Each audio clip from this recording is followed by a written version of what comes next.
آج ہم ایک کافی اہم سوال اٹھانے والی کتاب پر بات کر رہے ہیں۔ دنیا پر کون حکومت کرتا ہے؟ نوم چومسکی کی لکھی ہوئی ہے۔ وہ تو آپ جانتے ہی ہیں، ایک بڑے دانشور ہیں اور عالمی طاقت کے جو وہ پیچیدہ نظام ہے نا، ان کا بڑا گہرا تجزیہ کرتے ہیں۔ جی ہاں، بالکل۔ یہ کتاب بنیادی طور پر یہی سمجھنے کی کوشش کرتی ہے کہ یہ ریاستیں اور بڑی کارپوریشنیں، بین الاقوامی ادارے، یہ سب آپس میں کیسے جڑے ہوئے ہیں، اور اصل میں عالمی سطح پر فیصلے کون کر رہا ہے، کیسے کر رہا ہے۔ اچھا۔ چومسکی صاحب نے اپنی تحقیق کی بنیاد پر طاقت کا جو استعمال ہے اور اس کے پیچھے کیا مقاصد چھپے ہو سکتے ہیں، اس پر روشنی ڈالی ہے۔ تو آئیے پھر دیکھتے ہیں کتاب کے مواد کی روشنی میں کہ جو غالب عالمی طاقتیں ہیں، خاص طور پر امریکہ، وہ دنیا میں اپنا اثر و رسوخ، اپنا تسلط کیسے قائم رکھتی ہیں، کن ذریعوں سے، جیسے فوجی طاقت یا پھر خفیہ کارروائیاں۔ کتاب کا ایک مرکزی نقطہ یہی ہے، خاص طور پر دوسری جنگ عظیم کے بعد امریکہ اور دوسری طاقتور ریاستوں کا بنیادی مقصد اپنی پوزیشن اور اپنے آپ کہہ لیں حامیوں یا اتحادیوں کے مفادات کا تحفظ رہا ہے۔ تو استحکام سب سے اہم ہے، چاہے اس کے لیے جمہوری اصولوں کو بھی نظر انداز کرنا پڑے۔ بالکل، کتاب یہی دلیل دیتی ہے کہ استحکام اولین ترجیح بن جاتا ہے، اور اس مقصد کو حاصل کرنے کے لیے فوجی مداخلت وہ ایک اہم حکمت عملی رہی ہے۔ فوجی مداخلت؟ جی، کتاب میں کلنٹن ڈاکٹرائن کا خاص طور پر حوالہ ہے، جس کا مطلب یہ تھا کہ امریکہ جہاں اس کے اہم معاشی مفادات ہوں، توانائی کے وسائل ہوں یا کوئی اسٹریٹجک علاقہ ہو، وہاں تک اپنی رسائی یقینی بنانے کے لیے اگر ضروری سمجھتا ہے تو اکیلے ہی یک طرفہ طور پر فوجی طاقت استعمال کر سکتا ہے۔ اچھا، تو یہ صرف دفاع نہیں ہے، بلکہ ایک طرح سے اپنے مفادات کو آگے بڑھانے کی فعال پالیسی ہے۔ جی، ایک فعال پالیسی۔ کتاب میں یقیناً مثالیں بھی ہوں گی، جیسے لاطینی امریکہ میں یا مشرق وسطیٰ، جنوب مشرقی ایشیا، وہاں امریکی مداخلاتوں کی۔ ہاں بالکل۔ کتاب میں ان علاقوں میں امریکی کارروائیوں کی کئی مثالیں دی گئی ہیں۔ عراق پر حملے کا بھی تفصیلی ذکر ہے، جسے بظاہر تو کہا گیا کہ جمہوریت پھیلانے اور وہ وسیع پیمانے پر تباہی پھیلانے والے ہتھیاروں کو ختم کرنے کے لیے کیا گیا۔ لیکن کتاب کا تجزیہ شاید کچھ اور کہتا ہو۔ جی، کتاب اسے طاقت کے استعمال کی ایک اور مثال کے طور پر پیش کرتی ہے، جو اصل مقاصد کو چھپانے کے لیے جواز گھڑ کر کی گئی۔ صرف یہ براہ راست مداخلت ہی نہیں، بلکہ اپنی فوجی برتری کو ہر حال میں قائم رکھنا، یہ بھی ایک کلیدی نقطہ ہے۔ فوجی برتری؟ ہاں، کتاب یہ نشاندہی کرتی ہے کہ سرد جنگ جب ختم ہوئی اور سوویت یونین بظاہر اپنی فوجی طاقت کم کر رہا تھا، اس وقت بھی امریکہ نے اپنی فوجی صلاحیتوں میں کمی نہیں کی بلکہ اضافہ کیا۔ اچھا، کینیڈی انتظامیہ کے دور کا حوالہ ہے شاید؟ جی، اس دور کا بھی ذکر ہے اور بعد کا بھی۔ کتاب کے مطابق بعد میں ہتھیاروں کے کنٹرول کے جو معاہدے تھے، انہیں یا تو کمزور کیا گیا یا ختم کیا گیا، اور فرسٹ سٹرائک کی صلاحیت کو، یعنی پہل کاری کی صلاحیت کو بڑھایا گیا۔ فرسٹ سٹرائک مطلب دشمن کے حملہ کرنے سے پہلے ہی اس پر حملہ کر دینا، جوہری حملہ؟ بالکل وہی، یہ صلاحیت بڑھائی گئی۔ یہ تو ہوئی کھلی فوجی طاقت کی بات، لیکن کیا کتاب خفیہ کارروائیوں، یعنی پردے کے پیچھے جو کچھ ہوتا ہے، اس کا بھی ذکر کرتی ہے؟ کوورٹ آپریشنز وغیرہ؟ ہاں بالکل کرتی ہے۔ کیوبا کی مثال بہت نمایاں ہے۔ کتاب بتاتی ہے کہ کیوبا کے خلاف ایک طویل عرصے سے امریکی مہم جاری رہی۔ میزائل بحران کے بعد بھی تخریب کاری کی کارروائیاں ہوئیں۔ تخریب کاری؟ کس قسم کی؟ جیسے کتاب میں ایک واقعہ کا ذکر ہے کہ ایک فیکٹری کو تباہ کیا گیا، جس میں تقریباً 400 کارکن ہلاک ہوئے۔ یہ ایک کتاب کا دعویٰ ہے۔ اور اس کے ساتھ ساتھ سخت ترین معاشی پابندیاں تو ہیں ہی۔ اسی طرح اوباما انتظامیہ کے دور میں جو عالمی ڈرون حملوں کی مہم شروع ہوئی، کتاب اسے بھی ایک آپ کہہ لیں عالمی دہشت گردی میں ایک نئی اور خطرناک جہت قرار دیتی ہے۔ خطرناک کیوں؟ دلیل یہ دی گئی ہے کہ ان حملوں سے جتنے مشتبہ افراد مارے گئے، اس سے کہیں زیادہ تیزی سے نئے شدت پسند پیدا ہوئے، کیونکہ اکثر عام شہری بھی نشانہ بنے۔ اچھا۔ اور ایران والا واقعہ 1953 میں جو منتخب حکومت کا تختہ الٹا گیا تھا، کیا وہ بھی اسی زمرے میں آتا ہے؟ جی، کتاب اسے بھی اسی پیٹرن، اسی طرز عمل کی ایک کڑی کے طور پر دیکھتی ہے۔ وجہ؟ کتاب کے مطابق وجہ یہ تھی کہ وہ ایرانی حکومت اپنے قدرتی وسائل، خاص طور پر تیل پر قومی کنٹرول چاہتی تھی۔ تو قومی مفاد امریکی مفادات سے ٹکرا گیا۔ بالکل، اور کتاب ایک اور اہم نقطہ اٹھاتی ہے، وہ یہ کہ امریکہ اکثر بین الاقوامی اداروں جیسے اقوام متحدہ کے نظام کو ایک طرح سے مسترد کر دیتا ہے۔ مسترد کیوں کرتا ہے؟ کیونکہ یہ ادارے بعض اوقات اس کی خارجہ پالیسی پر پابندیاں لگاتے ہیں یا اس کے اقدامات کو چیلنج کرتے ہیں۔ اس لیے کتاب کے مطابق امریکہ ایک ایسے قواعد پر مبنی نظام کو ترجیح دیتا ہے جہاں اصول وہ خود بنائے اور جب چاہے انہیں نظر انداز بھی کر دے۔ بالکل، جیسے کیوبا پر پابندیوں کا معاملہ ہے۔ ورلڈ ٹریڈ آرگنائزیشن نے بارہا ان پابندیوں کے خلاف فیصلے دیے، لیکن امریکہ نے انہیں نظر انداز کر دیا۔ اور ایران کے اثاثوں والا معاملہ بھی عالمی عدالت انصاف کے فیصلے کے باوجود۔ جی، وہ بھی ایک مثال ہے۔ کتاب کہتی ہے کہ عالمی عدالت انصاف کے حکم کو بھی نظر انداز کیا گیا۔ تو ان تمام اقدامات کا بنیادی مقصد کتاب کے تجزیے کے مطابق ایک ہی ہے: عالمی وسائل پر اپنا کنٹرول برقرار رکھنا۔ وسائل پر کنٹرول؟ جی، عالمی مالیاتی نظام پر اپنی اجارہ داری قائم رکھنا اور کسی بھی ایسی ریاست یا تحریک کو کامیاب ہونے سے روکنا جو امریکی پالیسیوں کی آپ کہیں کامیاب مزاحمت کر سکے۔ یہ واقعی ایک گہرا اور کافی پریشان کن تجزیہ ہے۔ اب ہم کتاب کے اگلے حصے پر بات کرتے ہیں، چلیں اس کو کھولتے ہیں۔ کتاب کا جو مرکزی خیال لگتا ہے وہ طاقت کے ڈھانچے کے بارے میں ہے۔ جی، یہ کہ اصل طاقت کچھ خاص ہاتھوں میں ہے، یعنی اشرافیہ اور بڑی کارپوریشنز۔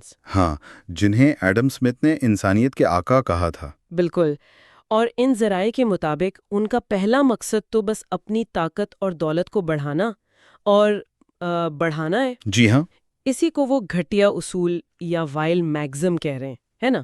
سب اپنے لیے، دوسروں کے لیے کچھ نہیں۔ بالکل، تو جمہوریت یا عوام کی بھلائی وہ ان کی بنیادی فکر نہیں ہوتی۔ تو پھر کیا ہوتا ہے؟ استحکام، وسائل پر مکمل کنٹرول، مالیاتی اجارہ داری، یہ چیزیں زیادہ اہم ہیں۔ اچھا، اسی لیے تو آپ دیکھتے ہیں کہ آمروں کی حمایت کی ایک لمبی تاریخ ملتی ہے، بس استحکام قائم رہے۔ اور یہ سوچ مطلب خارجہ پالیسی میں کیسے نظر آتی ہے؟ یہ تو بہت واضح ہے۔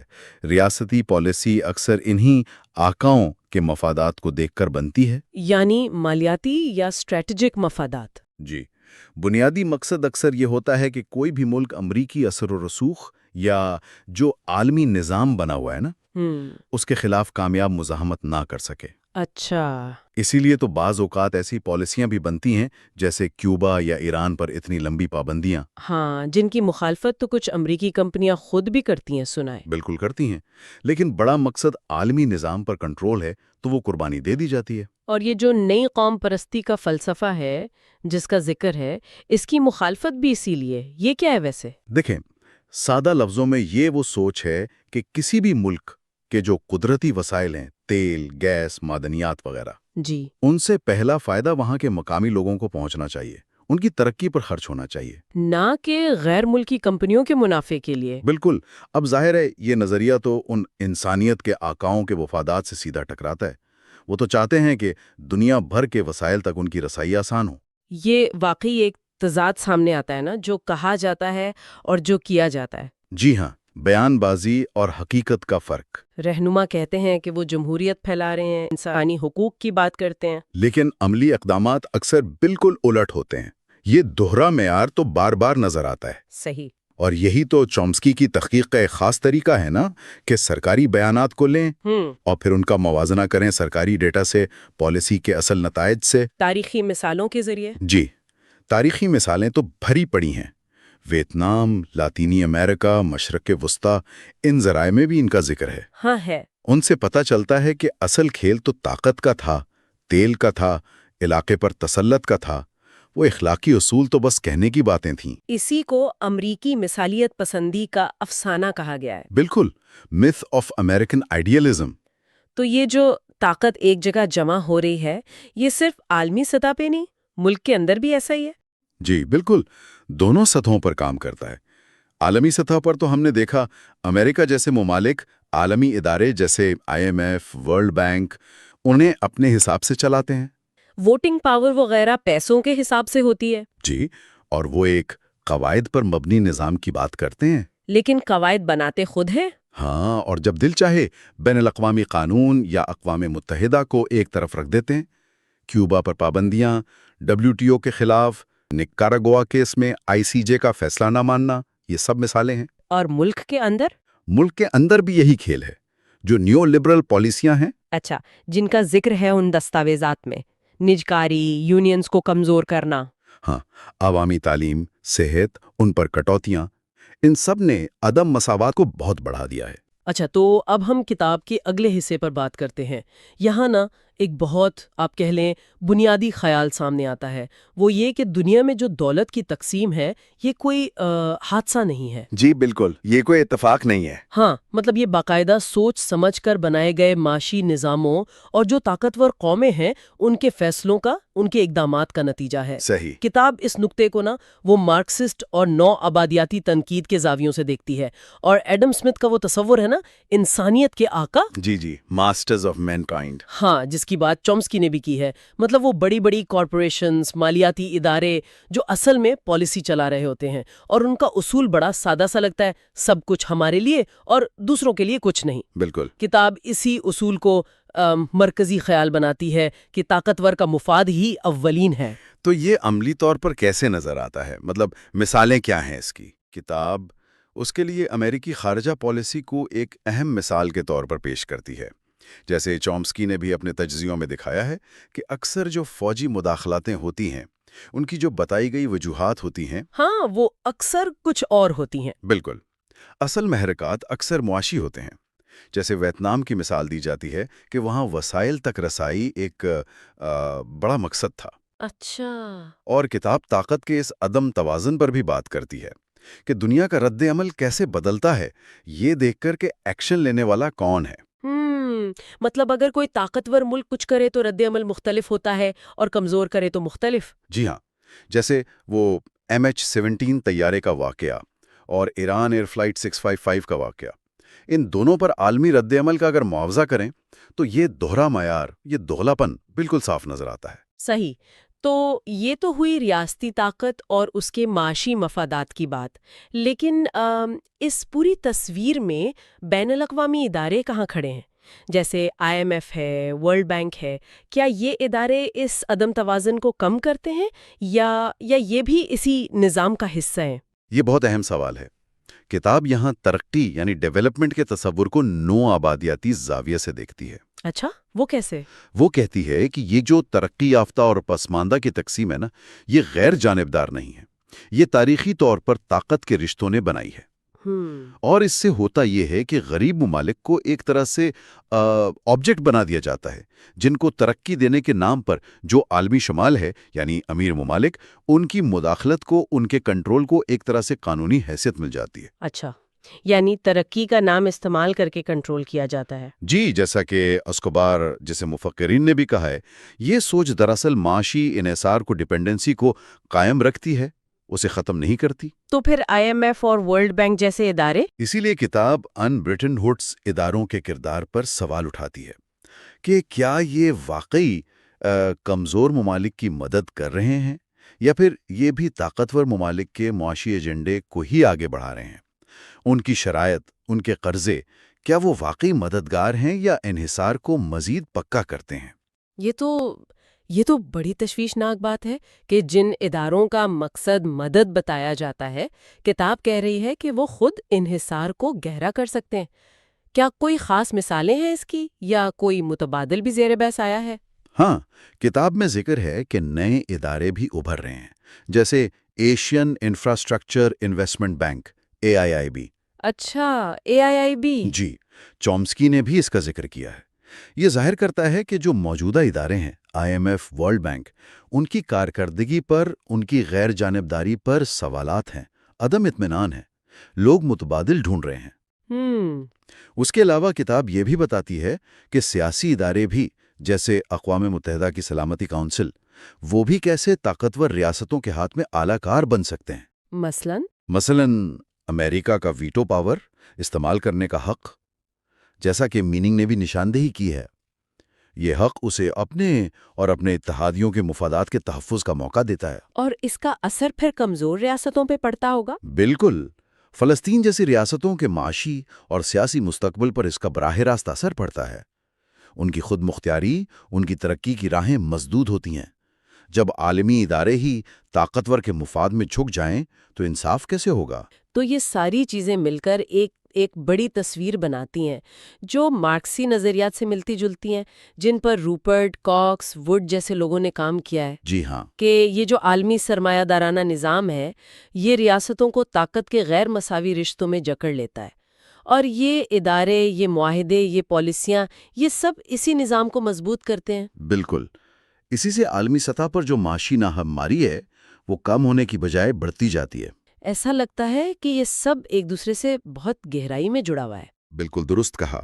کتاب کا مرکزی خیال یہی ہے کہ یہ صرف سیاسی طاقت کا کھیل نہیں ہے، یہ ایک بہت پیچیدہ معاشی ڈھانچہ ہے۔ اب ہم کتاب کے اگلے حصے کو دیکھتے ہیں۔ یہاں امریکی خارجہ پالیسی میں ایک بڑا دلچسپ تضاد سامنے آتا ہے۔ جی، ایک طرف تو جمہوریت پھیلانے کی باتیں، دوسری طرف اپنے اسٹریٹجک یا معاشی فائدے کے لیے اکثر آمرانہ حکومتوں کی حمایت۔ یہ کیسے چلتا ہے؟ دیکھیے، یہ تضاد تو کافی واضح ہیں، بلکہ آپ حیران ہوں گے کہ 1948 میں ہی اسٹیٹ ڈپارٹمنٹ کے ایک اہم منصوبہ ساز جارج کینن نے یہ بات کہی تھی۔ اچھا، کیا کہا تھا انہوں نے؟ انہوں نے صاف کہا کہ اگر امریکہ کو اپنی عالمی دولت کی غیر مساوی پوزیشن، یعنی جو اس کے پاس زیادہ دولت ہے، اسے برقرار رکھنا ہے تو اسے انسانی حقوق، بہتر معیار زندگی اور جمہوریت، ان جیسے غیر حقیقی مقاصد اور جذباتی نعروں کو ایک طرف رکھنا ہوگا۔ یعنی نعروں کو غیر حقیقی کہا؟ جی ہاں، اور کہا کہ خالصتاً طاقت کے تصورات پر توجہ دینی ہوگی، پاور پالیٹکس پر۔ یہ تو بڑی صاف گوئی ہے۔ تو کیا اسی سوچ کا تعلق اس گریٹ ایریا یا عظیم علاقے والے تصور سے ہے جس کا ذکر کتاب میں ہے کہ دوسری جنگ عظیم کے بعد دنیا کو امریکی معیشت کے لیے سیٹ کرنا تھا؟ بالکل بالکل۔ گریٹ ایریا کا منصوبہ بنیادی طور پر یہی تھا کہ دنیا کے مختلف خطوں کو امریکی معاشی نظام کی خدمت کے لیے مخصوص کردار سونپے جائیں۔ اور اس میں مقامی لوگوں کی خواہشات یا حقوق کی کوئی پرواہ نہیں تھی؟ نہیں، اس منصوبے میں اس کی کوئی خاص گنجائش نہیں تھی۔ اصل مقصد تھا امریکی کارپوریشنز کے مفادات کا تحفظ اور قدرتی وسائل تک آپ کہہ لیں کہ بلا روک ٹوک رسائی، بس۔ اچھا، اور اس پالیسی کا عملی مظاہرہ خاص طور پر لاطینی امریکہ میں بہت نظر آتا ہے نا؟ وہاں تو امریکی مداخلت کی ایک لمبی تاریخ ہے۔ یقیناً، لاطینی امریکہ تو ایک کلاسک مثال ہے۔ نکاراگوا کو ہی دیکھ لیں۔ امریکہ نے کئی دہائیوں تک سموزا خاندان کی، جو کہ ایک بہت ہی کرپٹ اور ظالم آمریت تھی، اس کی حمایت کی۔ پھر جب 1979 میں سینڈنسٹا انقلاب آیا اور ایک نئی حکومت آئی جس نے زمینی اصلاحات شروع کیں، عوام کی بھلائی پر توجہ دی، تو فوراً ریگن انتظامیہ نے اسے کمیونسٹ خطرہ قرار دے دیا۔ اچھا، خطرہ قرار دے کر پھر وہ کانٹراز والی ملیشیا بنائی گئی تھی جنہیں پیسہ اور ٹریننگ دے کر اپنی ہی حکومت کے خلاف لڑوایا گیا؟ جی ہاں، بالکل وہی کانٹراز۔ انہیں منظم کیا، فنڈز دیے، تربیت دی تاکہ وہ سینڈنسٹا حکومت کے خلاف جنگ کریں اور ملک میں عدم استحکام پیدا ہو۔ لیکن عالمی عدالت نے بھی تو اس پر کچھ کہا تھا۔ جی، 1986 میں عالمی عدالت انصاف نے باقاعدہ اس امریکی مداخلت کو بین الاقوامی قانون کی کھلی خلاف ورزی قرار دیا، مگر امریکہ نے اس فیصلے کو مسترد کر دیا، مانا ہی نہیں۔ اور اصل بات صرف نظریاتی نہیں تھی، یعنی یہ صرف کمیونزم کا خوف نہیں تھا۔ اصل میں نکاراگوا کا مسئلہ یہ تھا کہ وہ ایک کامیاب متبادل ترقیاتی ماڈل ہی پیش کر رہا تھا، اچھا، جسے کتاب میں اچھی مثال کا خطرہ کہا گیا ہے۔ یعنی ڈر یہ تھا کہ اگر نکاراگوا کا ماڈل کامیاب ہو گیا تو دوسرے ممالک بھی امریکی اثر و رسوخ سے نکل کر خود مختار ترقی کا راستہ نہ اپنا لیں۔ یعنی اصل خطرہ کمیونزم نہیں بلکہ ایک کامیاب خود مختار مثال بننے کا تھا۔ یہ تو بہت اہم نکتہ ہے۔ کیا یہ رجحان دوسرے لاطینی امریکی ممالک میں بھی نظر آیا؟ ایل سلواڈور، گواٹیمالا وغیرہ؟ ہاں، یہ کہانی صرف نکاراگوا تک محدود نہیں ہے۔ ایل سلواڈور میں دیکھیں، 1980 کی دہائی میں امریکہ ایک ایسی فوجی حکومت کی بھرپور مالی اور فوجی مدد کر رہا تھا جو عوامی تحریکوں کو کچلنے کے لیے بدنام زمانہ ڈیتھ اسکواڈز استعمال کر رہی تھی۔ ڈیتھ اسکواڈز یعنی خفیہ قتل کرنے والے گروہ؟ جی ہاں، اور گویٹمالا میں تو اس سے بھی پہلے 1954 میں CIA نے ایک جمہوری طور پر منتخب صدر جیکوبو آربنز کی حکومت کا تختہ الٹ دیا۔ اور وجہ صرف یہ تھی کہ اس کی زرعی اصلاحات سے ایک امریکی کمپنی یونائٹڈ فروٹ کمپنی کے مفادات کو نقصان پہنچ رہا تھا۔ ایک پھل کمپنی کے لیے منتخب حکومت گرا دی؟ جی، اور اس کے بعد کئی دہائیوں تک امریکہ نے وہاں جابر حکومتوں کی پشت پناہی جاری رکھی جو انسانی حقوق کی سنگین خلاف ورزیوں میں ملوث تھیں۔ تو ان تمام مثالوں سے یہ واضح ہوتا ہے کہ بھلے بیان بازی جمہوری اقدار کی ہو، عملی پالیسی اکثر امریکی اسٹریٹجک اور معاشی مفادات ہی طے کرتے ہیں۔ یہ ایک مستقل حکمت عملی لگتی ہے۔ آپ نے درست کہا، بلکہ تعلق اکثر الٹا ہوتا ہے۔ کتاب میں یہ دلچسپ نقطہ اٹھایا گیا ہے کہ جن ممالک میں انسانی حقوق کی صورتحال زیادہ خراب ہوتی ہے، اگر وہ حکومت اسٹریٹجک لحاظ سے امریکہ کے لیے اہم ہو تو اسے امریکی امداد کم ہونے کے بجائے اکثر بڑھ جاتی ہے۔ اچھا، یہ تو بالکل الٹی بات ہوئی۔ جی، اور میڈیا کوریج بھی اسی طرز کی عکاسی کرتی ہے۔ دشمن ممالک کے متاثرین کو تو قابل رحم وردی سمجھا جاتا ہے، ان کی خبریں آتی ہیں، لیکن جو لوگ اتحادی حکومتوں کے ہاتھوں ستائے جاتے ہیں انہیں ناقابل رحم ان وردی سمجھ کر اکثر نظر انداز کر دیا جاتا ہے۔ یہ وردی اور ان وردی وکٹمز کا فرق یہ بھی بڑا اہم ہے۔ ترکی کی مثال بھی تو ہے 2003 والی۔ ہاں، وہ بھی اسی تضاد کو ظاہر کرتی ہے۔ جب ترک پارلیمنٹ نے عوامی رائے کا احترام کرتے ہوئے عراق جنگ کے لیے امریکی فوج کو اپنی سرزمین استعمال کرنے کی اجازت دینے سے انکار کیا تو واشنگٹن سخت ناراض ہوا۔ حالانکہ وہ ایک جمہوری فیصلہ تھا۔ بالکل، لیکن اس سے یہ ظاہر ہوا کہ ایک اتحادی ملک میں بھی جمہوری عمل کی پیروی تبھی قابل قبول ہے جب وہ امریکی اسٹریٹجک مقاصد سے ہم آہنگ ہو، اگر نہیں تو پھر وہ جمہوریت بھی ٹھیک نہیں۔ تو یہ تمام مثالیں اور یہ تضادات جو ہیں، یہ عالمی سیاست میں طاقت، مفاد اور نظریات کا جو پیچیدہ کھیل ہے اسے سمجھنے میں مدد دیتے ہیں۔ یہ سوال بار بار ذہن میں آتا ہے کہ کیا یہ جو بیان کردہ اعلیٰ اقدار ہیں، جمہوریت، انسانی حقوق، یہ کبھی حقیقی پالیسی کا محرک بنتی بھی ہیں، یا یہ صرف اصل یعنی معاشی اور اسٹریٹجک مفادات پر پردہ ڈالنے کا ایک آسان ذریعہ ہے؟ اور یہ سوچنے پر بھی مجبور کرتا ہے کہ اس قسم کی اسٹریٹجک منافقت کے طویل مدتی اثرات کیا ہوتے ہوں گے، نہ صرف ان معاشروں پر جو اس کا براہ راست نشانہ بنتے ہیں، بلکہ خود ان طاقتوں کے اپنے کردار اور ان کی ساخت پر بھی جو ایسی پالیسیاں اپناتی ہیں۔ اچھا، تو اب کتاب کے اگلے حصے پر بات کرتے ہیں۔ اس میں یہ دیکھا گیا ہے کہ کیسے طاقتور حلقے، خاص طور پر ریاستیں اور بڑی کارپوریشنز، وہ تاریخ کو اپنے مفادات کے لیے استعمال میں لاتے ہیں۔ جی، بنیادی نقطہ یہ لگتا ہے کہ جو دنیا پر حکمرانی کرتے ہیں ان کی کوشش ہوتی ہے کہ اپنی حیثیت، اپنا سسٹم اسے برقرار رکھا جائے، اور اپنے حامیوں کی خوشحالی کو بھی، چاہے اس سے عام لوگوں کو نقصان ہی کیوں نہ ہو۔ جمہوریت ان کی پہلی ترجیح نہیں لگتی۔ نہیں، بالکل نہیں، استحکام زیادہ ہے۔ استحکام نام۔ اور اس سارے عمل میں تاریخی یادداشت جو ہے وہ کوئی اتفاق سے نہیں بنتی، اسے باقاعدہ شعوری طور پر بنایا جاتا ہے۔ یعنی جان بوجھ کر؟ جی، جان بوجھ کر ایک غالب بیانیہ، ایک ڈومیننٹ نیریٹو، اسے فروغ دیا جاتا ہے۔ کیوں؟ تاکہ جو موجودہ اقدامات ہیں، پالیسیاں ہیں، ان کو جواز مل سکے۔ اچھا۔ اور اسی وقت جو دوسرے زاویے ہیں، متبادل نقطہ نظر یا جو مظلوموں کی آوازیں ہیں، ان کا کیا ہوتا ہے؟ انہیں منظم طریقے سے یا تو بالکل مٹا دیا جاتا ہے یا پھر نظر انداز کر دیا جاتا ہے۔ یوں سمجھیں کہ یہ بیانیے پر کنٹرول حاصل کرنے کا ایک طریقہ ہے۔ تاریخ کے ذریعے؟ جی، منتخب تاریخ کے ذریعے۔ تو کتاب اس بات پہ زور دیتی ہے کہ طاقتور طبقے تاریخ کو اس طرح پیش کرتے ہیں جو ان کے سیاسی اور معاشی استحقاق کو، ان کے فائدے کو قائم رکھے۔ بالکل۔ اور یہ ہوتا کیسے ہے؟ کتاب کہتی ہے کہ میڈیا میں، یہاں تک کہ اکیڈمیا یعنی تعلیمی اداروں میں بھی کچھ ایسے فلٹرز لگے ہوئے ہیں۔ جی، ادارہ جاتی فلٹرز۔ ہاں، ادارہ جاتی فلٹرز جو ایسے خیالات کو چھانٹ دیتے ہیں جو اشرافیہ کے خلاف ہوں۔ صحیح۔ اسی کو شاید وہ رضامندی کی تیاری یا مینوفیکچر آف کنسنٹ کہتے ہیں، جہاں عوام کو ایک خاص سوچ کی طرف لایا جاتا ہے۔ جی ہاں، بالکل۔ عوام کو غیر محسوس طریقے سے قائل کیا جاتا ہے کہ وہ ان پالیسیوں کو قبول کر لیں جو اصل میں طاقتوروں کے مفاد میں ہیں۔ اور اس کا کوئی عملی طریقہ، کوئی مثال کتاب میں دی گئی ہے؟ ہاں، اس کا ایک طریقہ یہ ہے کہ خارجہ پالیسی کو دیکھیں.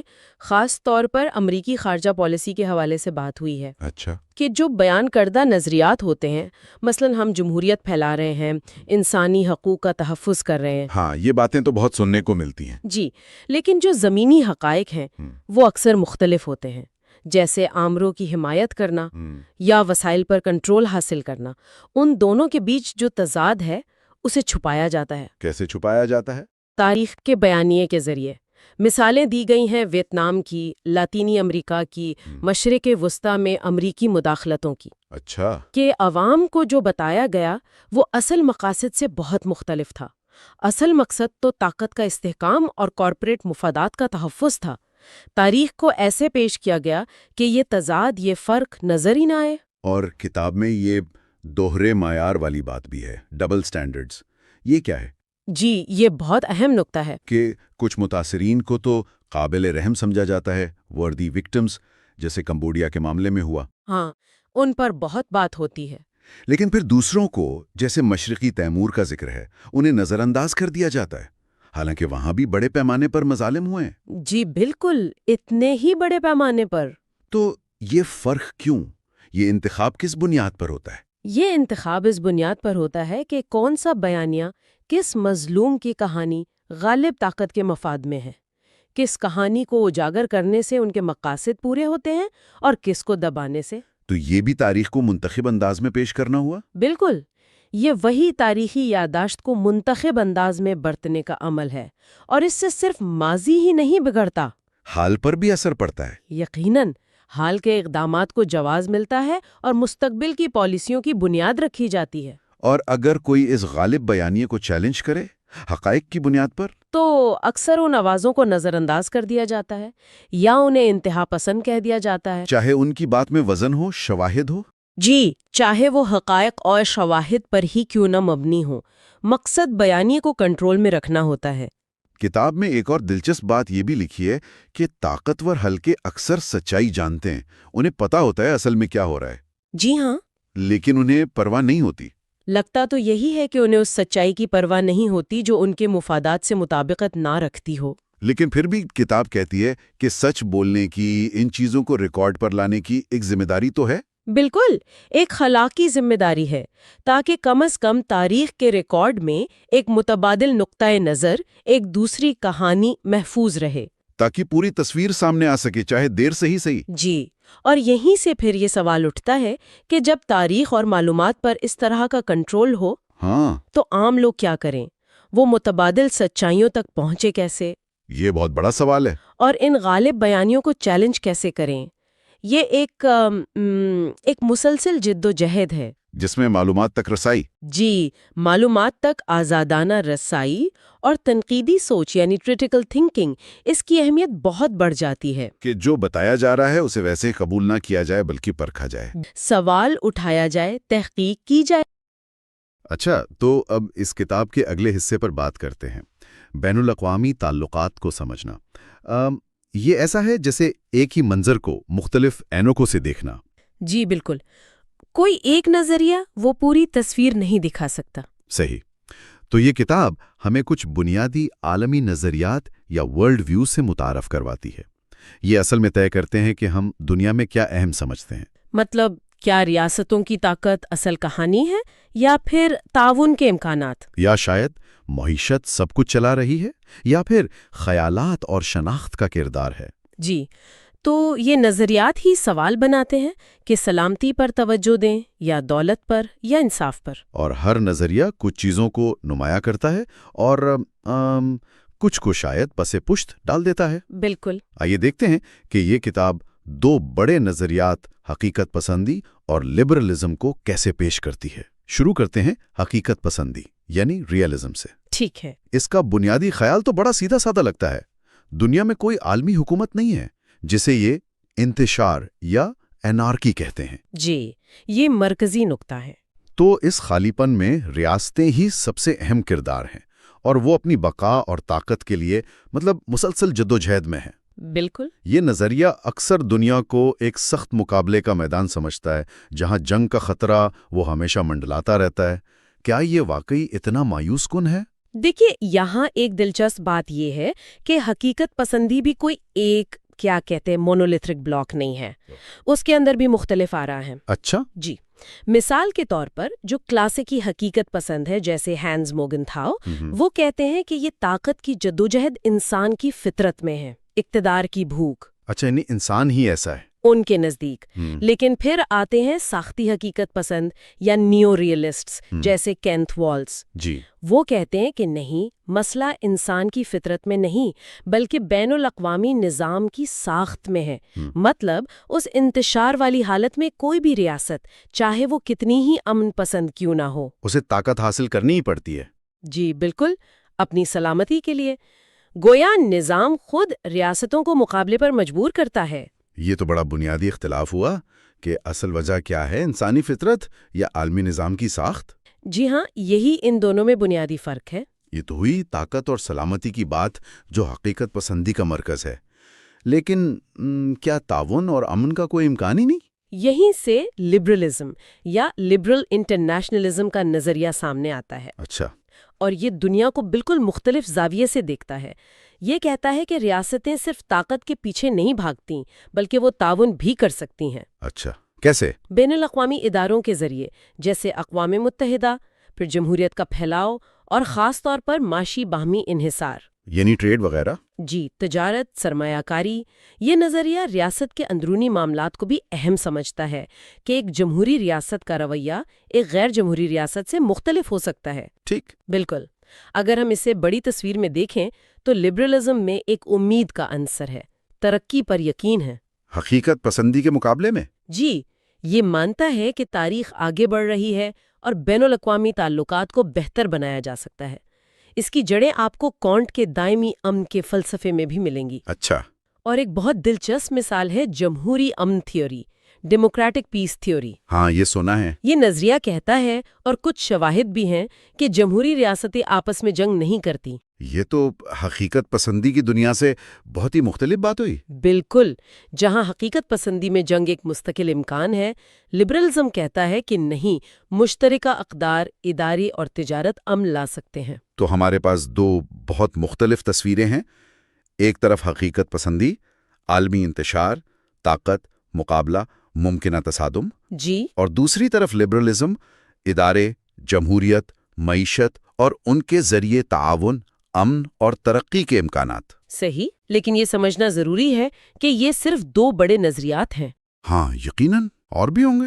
جی ہاں، اور کتاب میں آگے چل کر دیگر اہم نظریات کا بھی ذکر ہے جنہیں نظر انداز نہیں کیا جا سکتا۔ مثلاً؟ مثال کے طور پر مارکسزم ہے، جو بین الاقوامی تعلقات کو عالمی سرمایہ داری نظام اور طبقاتی جدوجہد کے تناظر میں دیکھتا ہے، یعنی ان کے لیے معاشی ناانصافی مرکزی مسئلہ ہے۔ اچھا، یا پھر ہے تعمیری نظریہ، کنسٹرکٹیوزم۔ وہ کیا کہتا ہے؟ وہ یہ کہتا ہے کہ ریاستوں کے مفادات اور شناخت کوئی پہلے سے طے شدہ چیز نہیں ہے، بلکہ یہ سماجی طور پر بنتے ہیں، یعنی خیالات، اقدار، باہمی تعلقات، ان سب سے۔ یعنی یہ فکس نہیں ہے، بدل سکتے ہیں۔ جی، یہ نظریات حقیقت پسندی اور لبرلزم کے بنیادی مفروضوں کو آپ کہہ لیں کہ چیلنج کرتے ہیں۔ یہ سب جاننا واقعی بہت اہم ہے، لیکن پھر ایک سوال پیدا ہوتا ہے، کیا یہ روایتی نظریات جو زیادہ تر ریاستوں کو مرکز مان کر بنائے گئے تھے، جی، کیا وہ آج کی دنیا کو سمجھنے کے لیے کافی ہیں؟ آج ہم عالمگیریت دیکھ رہے ہیں، ٹیکنالوجی تیزی سے بدل رہی ہے، بہت سے غیر ریاستی کردار، نان اسٹیٹ ایکٹرز، جیسے ملٹی نیشنل کارپوریشنز یا NGOs، بالکل، وہ بھی عالمی سطح پر اثر انداز ہو رہے ہیں۔ خود ریاست کا تصور بھی شاید بدل رہا ہے۔ تو کیا ہمیں ان نظریات کے فریم ورک میں رہتے ہوئے ہی سوچنا ہے، یا آج کی جو پیچیدہ حقیقت ہے اسے سمجھنے کے لیے ان سے آگے بڑھ کر کچھ نئے زاویوں کی ضرورت ہے؟ یہ ایک بہت بڑا سوال ہے، اور شاید اس بحث کا ایک اہم نقطہ یہی ہے کہ ہمیں مسلسل سوال کرتے رہنا چاہیے۔ اچھا، تو اب کتاب کے اگلے حصے پر بات کرتے ہیں۔ اس میں یہ بتایا گیا ہے کہ کس طرح آپ کہہ لیں انسانی ہمدردی کے جو اصول ہیں یا انسانی حقوق کی زبان ہے، اس سے جنگوں اور وہ مداخلتوں کو جائز ٹھہرانے کے لیے مطلب منتخب طور پر استعمال کیا جاتا ہے۔ جی بالکل، کتاب کا یہ ایک مرکزی نقطہ ہے کہ جو اعلانیہ مقاصد ہوتے ہیں، جیسے کہا جاتا ہے جی جمہوریت لا رہے ہیں، انسانی حقوق کا تحفظ کر رہے ہیں، ان میں اور جو اصل خارجہ پالیسی کے اقدامات ہوتے ہیں ان میں اکثر آپ سمجھے ایک گہرا تضاد ہوتا ہے۔ تضاد۔ اصل میں طاقت اور معاشی مفادات ہی وہ اصل محرک ہوتے ہیں۔ تو کتاب اس میں دوسری جنگ عظیم کے بعد کی امریکی پالیسی کا بھی ذکر کرتی ہے، جسے گرینڈ ایریا کہا گیا۔ کیا مطلب تھا اس کا؟ کیا واقعی دنیا کو امریکی معیشت کی ضرورت کے مطابق ڈھالنا تھا؟ ہاں، کتاب تو یہی کہتی ہے، اور اس سلسلے میں وہ جو 1948 کی جارج کینن کی پالیسی پلاننگ سٹڈی ہے اس کا حوالہ بہت اہم ہے۔ اچھا۔ اس میں مبینہ طور پر دیکھیں صاف صاف کہا گیا تھا کہ امریکہ کو اپنی جو دولت کی ایک غیر متناسب پوزیشن ہے دنیا میں اسے برقرار رکھنا ہے، اور اس کے لیے انسانی حقوق، لوگوں کا معیار زندگی بہتر کرنا، جمہوریت، ان جیسے ان کو غیر حقیقی مقاصد کہا گیا، ان کو چھوڑنا پڑے گا اور صرف طاقت کے تصورات پر مطلب خالصتاً طاقت پر توجہ دینی ہوگی۔ مطلب اصول ایک طرف، طاقت اصل چیز ہے۔ اچھا، کتاب میں ایک اور دلچسپ تصور ہے قابل ذکر یعنی وردی اور ناقابل ذکر یعنی ان وردی متاثرین کا۔ یہ کیا ہے؟ مطلب کچھ متاثرین اہم ہیں، کچھ نہیں؟ جی، کتاب کی دلیل یہی ہے کہ میڈیا اور پالیسی بنانے والے جو ہیں وہ دشمن ممالک کے جو متاثرین ہوتے ہیں ان پر تو آپ دیکھیں خوب توجہ مرکوز کرتے ہیں۔ اچھا۔ انہیں قابل ذکر سمجھا جاتا ہے۔ اچھا۔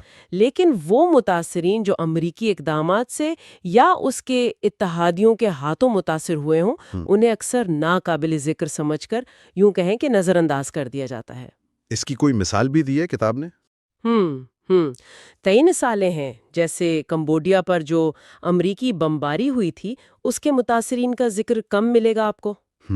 لیکن اسی کمبوڈیا میں جب پول پاٹ کا دور آیا تو اس کے مظالم کو بہت نمایاں کیا گیا، یعنی ایک ہی ملک لیکن کس کے ظلم پر توجہ دینی ہے یہ منتخب کیا جاتا ہے۔ اور ویتنام جنگ یا جیسے سوویت یونین افغانستان میں آیا تھا؟ جی بالکل، ویتنام جنگ میں امریکی کردار، خاص طور پر وہ جو مائی لائی کا قتل عام تھا، اس پر نسبتاً کم بات ہوئی، میڈیا کوریج کم ملی۔ ٹھیک۔ لیکن جب سوویت یونین نے افغانستان پر حملہ کیا تو فوراً اسے ایک بڑی، آپ کہیں غیر اخلاقی مداخلت قرار دے دیا گیا، پوری دنیا میں مذمت ہوئی۔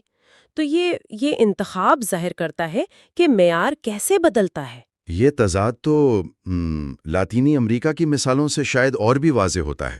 کتاب میں نکاراگوا، ایل سیلواڈور، گواٹے-مالا کا ذکر ہے۔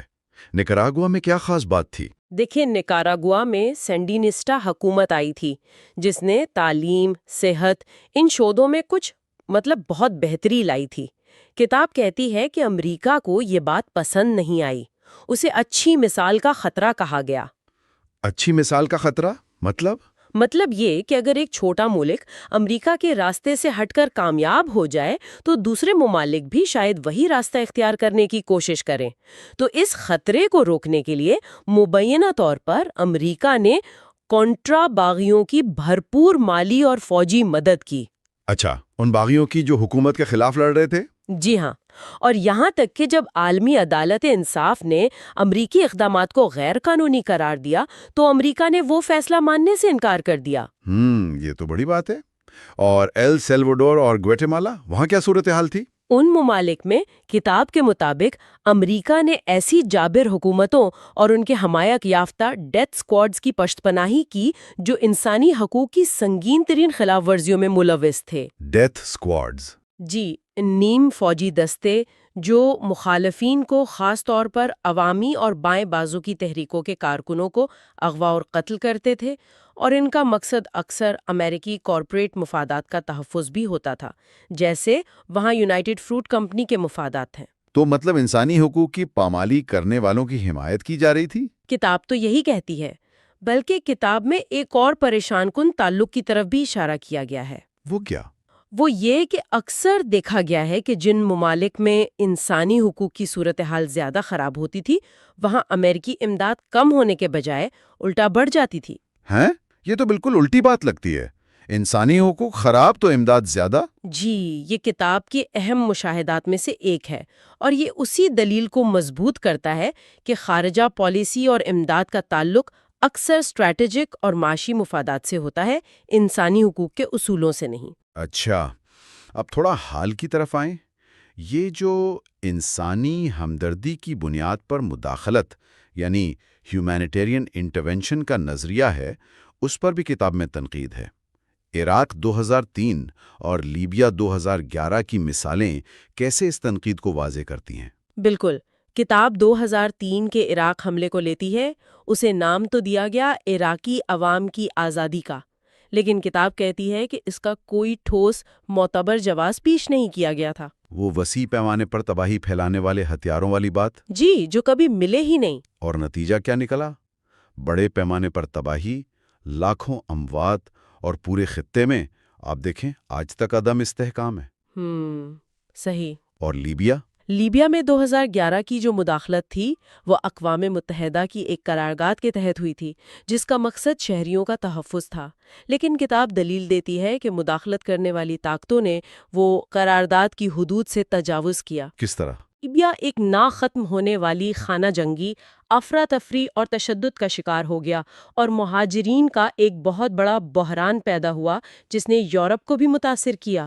تو مطلب انسانی ہمدردی کے نام پر شروع ہی کارروائی نے مزید انسانی بحران پیدا کر دیا۔ کتاب کا تجزیہ تو یہی ہے۔ تو اگر ہم خلاصہ کریں تو کتاب کی جو بنیادی دلیل ہے وہ یہ لگتی ہے کہ یہ جو انسانی حقوق کی زبان ہے یہ خوبصورت تو بہت ہے، لیکن اکثر اسے طاقت کے استعمال، معاشی فائدے حاصل کرنے اور اپنا سیاسی کنٹرول قائم رکھنے کے لیے صرف ایک آپ کہیں اخلاقی بہانہ یا پردہ، مورل پریٹیکسٹ کے طور پر استعمال کیا جاتا ہے۔ بالکل۔ کیا یہی وہ چیز ہے جسے کتاب رضامندی کی تیاری یعنی مینوفیکچرنگ کنسنٹ کہتی ہے، کہ عوام کو اس طرح سوچنے پر مائل کیا جائے کہ وہ ان پالیسیوں کو درست سمجھنے لگیں؟ جی ہاں، بالکل یہی بات ہے۔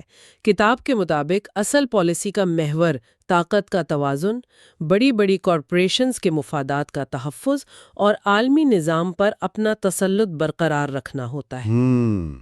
کتاب میں اس کے لیے کبھی کبھی گاڈ فادر اصول کی اصطلاح بھی استعمال ہوئی ہے۔ گاڈ فادر اصول؟ یہ کیا ہے؟ مطلب جیسے گاڈ فادر برداشت نہیں کرتا کہ کوئی اس کے علاقے میں اس کی حکم عدولی کرے، جو کرتا ہے اسے سخت سزا ملتی ہے تاکہ باقی سب سبق سیکھیں اور قابو میں رہیں۔ اچھا۔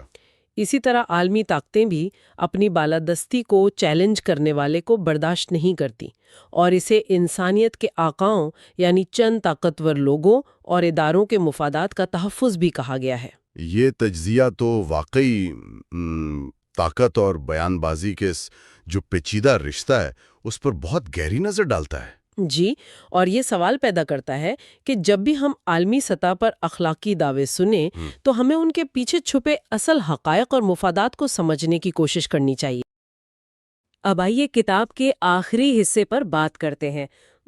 یہاں مصنف ایک کافی آپ کہہ لیں پریشان کن تصویر پیش کرتے ہیں کہ کس طرح یہ جو عالمی طاقت کی دوڑ ہے اور فوجی بالادستی پر جو ساری توجہ ہے اس نے اصل خطرات کو کہیں پیچھے چھوڑ دیا ہے۔ میرا مطلب ہے ماحولیاتی تبدیلی، جوہری جنگ جیسے وجودی خطرات، ان کو تو جیسے نظر انداز ہی کر دیا گیا ہے۔ یہ تقریباً ایک مجرمانہ غفلت لگتی ہے، خاص طور پر جب ہمارا سیارہ خود شدید بحران میں ہے۔ جی ہاں، یہ واقعی کتاب کا ایک آپ کہیں مرکزی اور بہت تشویشناک نقطہ ہے۔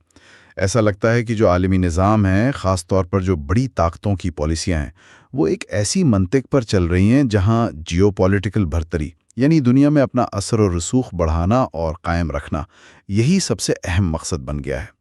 اور اس مقصد کے لیے اجتماعی بقا کے جو معاملات ہیں ان کو بھی داؤ پر لگایا جا رہا ہے۔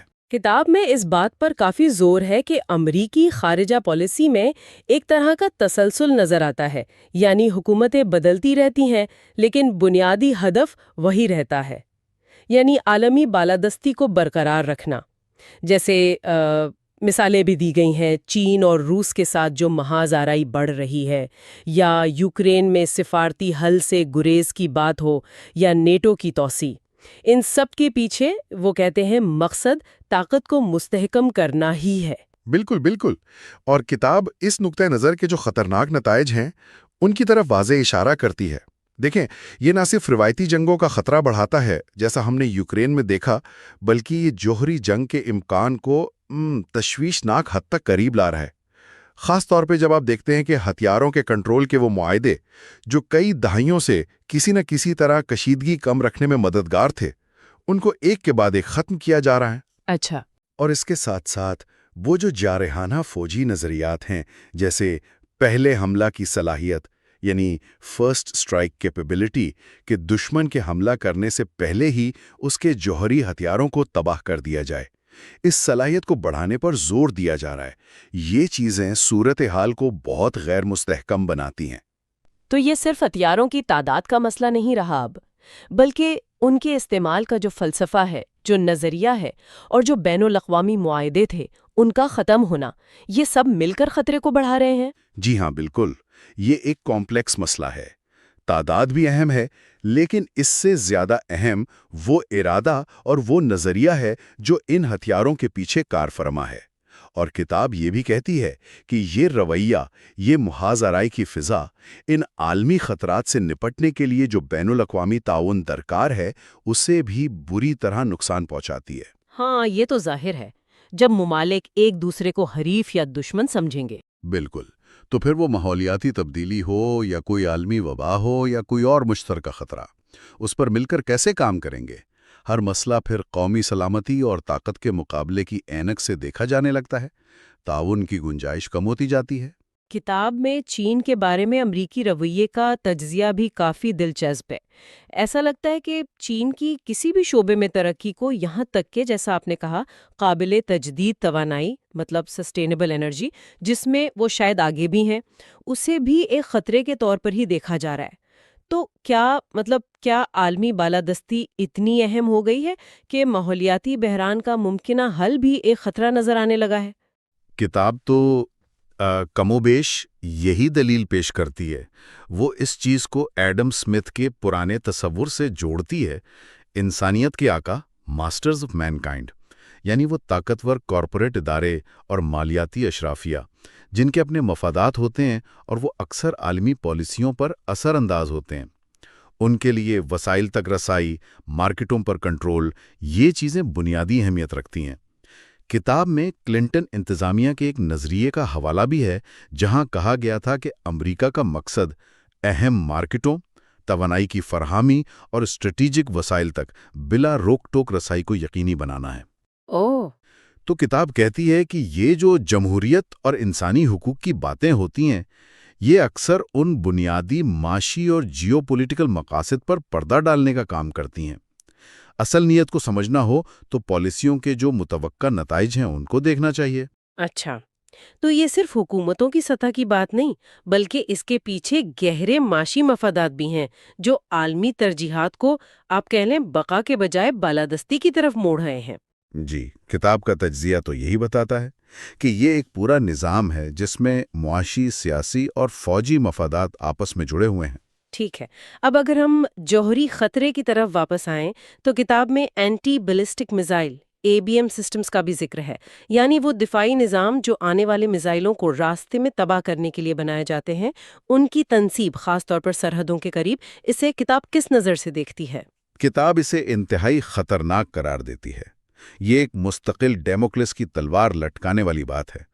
مسئلہ یہ ہے کہ جب ایک ملک ایسے دفاعی نظام نصب کرتا ہے، چاہے وہ کہے کہ یہ صرف دفاع کے لیے ہیں، تو دوسرا ملک یہ سمجھتا ہے یا سمجھ سکتا ہے کہ اس کے اپنے جوہری ہتھیار جو حملہ روکنے کے لیے ڈیٹرنٹ کا کام کرتے تھے، وہ اب شاید بیکار ہو جائیں گے۔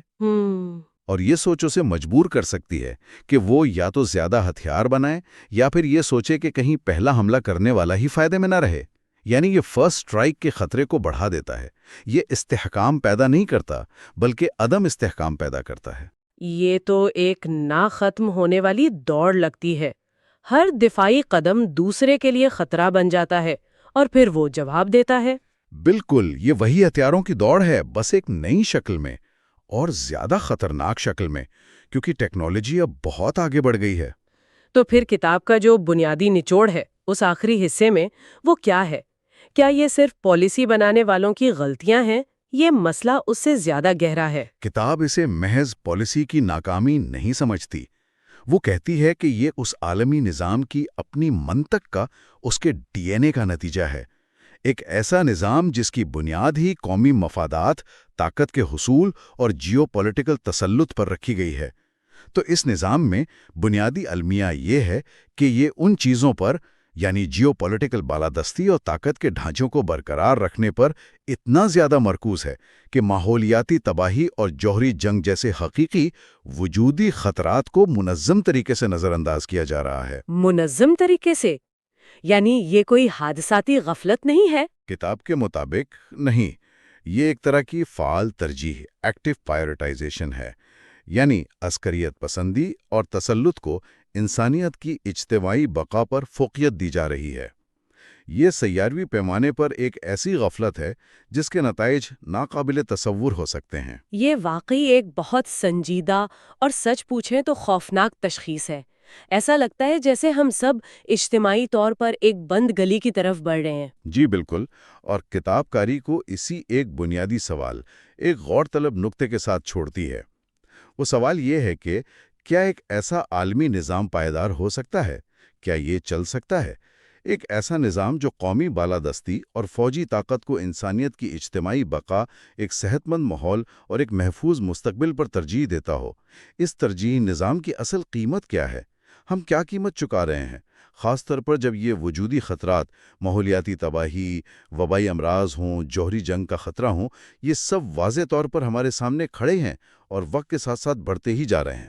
بلا شبہ یہ کتاب طاقت کے کھیل، عالمی ترجیحات اور ان کے جو گہرے، اکثر چھپے ہوئے اور یقیناً خطرناک نتائج ہیں، ان کے بارے میں ایک بہت چیلنجنگ اور انتہائی اہم جائزہ پیش کرتی ہے۔ یہ ہمیں سنجیدگی سے سوچنے پر مجبور کرتی ہے کہ کیا یہ راستہ جس پر ہم چل رہے ہیں، کیا یہ واقعی ہمیں کسی محفوظ مستقبل کی طرف لے جا رہا ہے، یا کہیں ہم اپنی بقا کو ہی طاقت کی اس نہ ختم ہونے والی کشمکش کی بھیٹ تو نہیں چڑھا رہے؟ یہ ایک بڑا سوال ہے جو کتاب ہمارے سامنے رکھتی ہے۔